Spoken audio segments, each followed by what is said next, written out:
Bom dia, segundo ano de História, vamos para a semana 5, nós vamos falar sobre a Segunda República Brasileira, sobre a República Populista Brasileira. Então nós tivemos Dutra, Getúlio Vargas voltando, JK, Jânio e Jango. Todos eles tiveram práticas populistas, ou seja, que buscaram o apoio popular em ampla maioria no meio de uma guerra fria internacional. Então nós temos a continuação. Nós paramos outra aula na seguinte: quando o Hitler foi derrotado lá na Europa, virou um contrassenso manter o Getúlio Vargas aqui. Então, em 1946, foram feitas outras eleições e foi eleito o Dutra, que ficou de 46 a 51 no poder. O Dutra ele fez a Constituição de 46, óbvio, porque antes era uma ditadura do Vargas, então fez uma nova Constituição. E o plano SALT, saúde, alimentação, transporte e energia. Ele tentou investir nesses setores para desenvolver o Brasil. O Brasil cresceu muito na sua indústria e na sua economia nesse período, porque todos esses presidentes, tirando o último, investiram muito em privatizações, em criação de novas empresas, empresas estratégicas, chamar as empresas estrangeiras para o Brasil e modernizar a economia. Aquela coisa de café e só café ficou abandonada lá para trás. Tá? Em 51, Vargas é eleito de novo, vai ficar até 54. Ele vai fazer 3 grandes empresas que estão aí até hoje. A Petrobras, que é a maior empresa do Brasil, a Vale do Rio Doce, que é muito importante para a economia, extração de minérios, tanto que o acidente de Brumadinho ocorreu foi com a Vale do Rio Doce, ela que controla essa extração. E temos o BNDE, Banco Nacional do Desenvolvimento Econômico. Se alguém quer fazer uma estrada, uma rodovia, uma hidrelétrica, o BNDE vai emprestar o dinheiro e essa iniciativa privada vai fazer o empreendimento e devolver, ou deveria devolver, para o governo. Então é um banco que busca desenvolver o Brasil firmando parceria pública-privada. Tá? Então em 54 vai ocorrer a crise do Getúlio Vargas. O que acontece? Vamos supor que o Bolsonaro fosse acusado de mandar matar o Bonner. É o que aconteceu na época. O Carlos Lacerda, que era o seu grande opositor, sofreu uma tentativa de assassinato. E quem morreu, na verdade, foi o major da Marinha que fazia a segurança do Carlos Lacerda. E um inquérito da Marinha chegou a uma pessoa próxima do Getúlio Vargas. Fora as outras acusações que fazem com que o Getúlio Vargas fique insustentável no poder.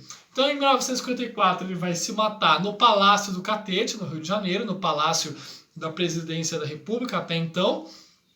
E ele vai deixar uma carta-testamento que tem na apostila, e vai falar os motivos e o que levou ele a esse ato trágico. Bom, o Vargas se mata depois dessa crise, então morre mais ou menos 20 anos de política brasileira. Foi o grande primeiro político brasileiro eleito e populista. Então nós entramos aí numa nova fase na República Brasileira. Depois do Vargas, vai ter o Café Filho, que é o seu vice-presidente, vai terminar o seu mandato. E temos eleições do JK, Juscelino Kubitschek. O Juscelino Kubitschek, ele é eleito com o slogan dos 50 anos em 5, que ele iria industrializar o Brasil nos seus 5 anos de mandato, equivalente a 50, transformar o Brasil no país do futuro.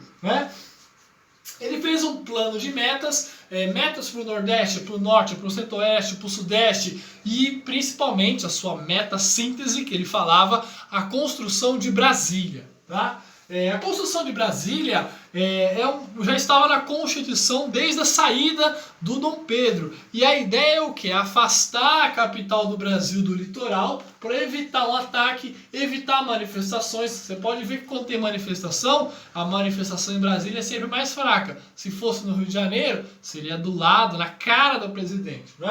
E ninguém cumpriu. E aí o JK se apoderou dessa ideia que já está há mais de 50 anos parada, chamou Oscar Niemeyer, emprestou dinheiro do comércio internacional, endividou o Brasil, né? E construiu uma cidade, algo inacreditável praticamente. Em 4 anos ele construiu Brasília, no meio do nada, no meio do mato, não tinha nem rodovia para chegar. As primeiras vezes que o JK foi até Brasília, ele tinha que ir de helicóptero ou de avião, porque não tinha estrada asfaltada para chegar no local onde se encontrava, onde hoje é o projeto piloto e onde é a capital federal. Então o grande feito foi Brasília. Além disso, ele construiu várias rodovias pelo Brasil, né? Ele é o responsável pela implantação da matriz rodoviária no Brasil. E a matriz rodoviária no Brasil, ela é fundamental para os meios de transporte hoje em dia. Então a matriz rodoviária é uma consequência do governo do JK. Por quê? As empresas internacionais queriam vir para cá, né? Volkswagen, Ford, Fiat. Para vir para cá precisa ter estrada, óbvio, nenhum carro roda sem estrada. Tá? Aí acaba o mandato do JK e vem o Jânio Quadros. Jânio Quadros era um político que fez uma carreira meteórica.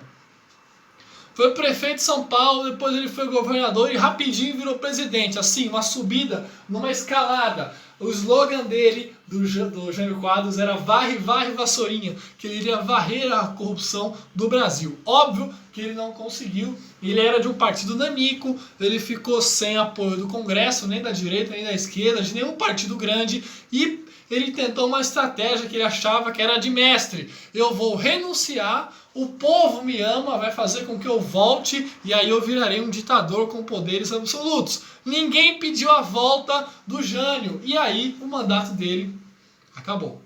Tá? E o último, temos o João Goulart. O João Goulart, ele assume, né?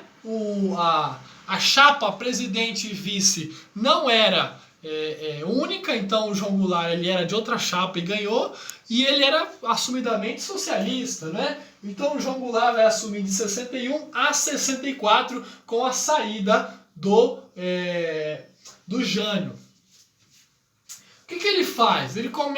Já para assumir foi difícil, porque como ele era socialista, o exército não queria que ele assumisse, né? Então houve a campanha da legalidade. Leonel Brizola, que era um político do Rio Grande do Sul, insistiu e garantiu a chegada do Jango ao Brasil, porque quando o Jânio Quadros pediu a sua renúncia, o Jango estava justamente na China comunista. Então houve a campanha da legalidade.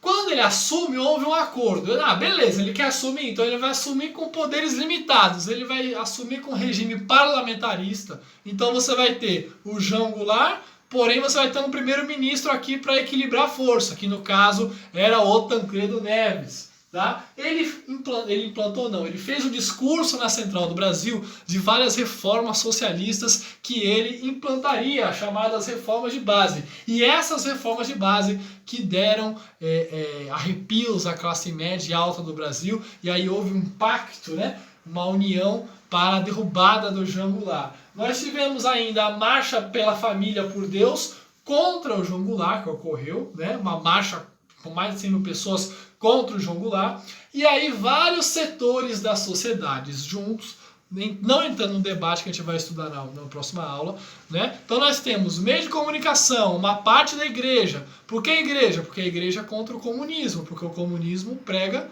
o ateísmo, né? Uma parte da igreja, meio de comunicação, uma parte do exército, juntos formaram uma frente e aí houve o golpe militar e começa a ditadura militar do Brasil em 1964, finalizando o governo do João Goulart. Tá bom?